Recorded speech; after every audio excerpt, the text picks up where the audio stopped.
Денес сакам да ви информирам дека владата на Република Македонија, како и Агенцијата за млади и спорт, а во соработка со општина Неготино, во нашиот град ја заокружија целосната изградба на уште еден спортски објект. Станува збор за ново тениско игралиште, кое е дел од комплексот на мултинаменски спортски терени во населба Саат Кула. Како кандидат за пратеник од ВМРО ДПМН во изборна единица број 4, сакам да потенцирам дека проектите кои ги вети владата на ВМРО ДПМН се реализираат во континуитет. Ова значи дека и во наредните 4 години со нашата нова и најобемна програма реално ќе продолжиме да работиме со рокови и реализирање на зацртаното во програмата. Позитивна вест е што во Македонија влегува компанијата Лубринавт од Република Полска.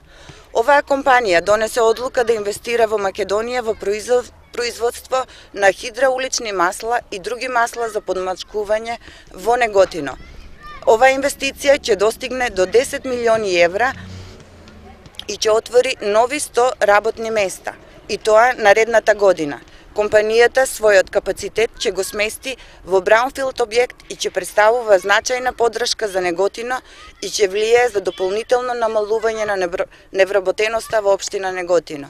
Почитувани граѓани, кампањата за овие вонредни парламентарни избори привршува. Од понеделник, 12 декември, не очекува работа и реализација на ветеното. Силно да покажеме дека Неготино е за проекти, а не за двојазичност.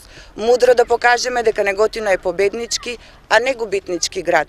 За тебе, за Неготино, за Македонија.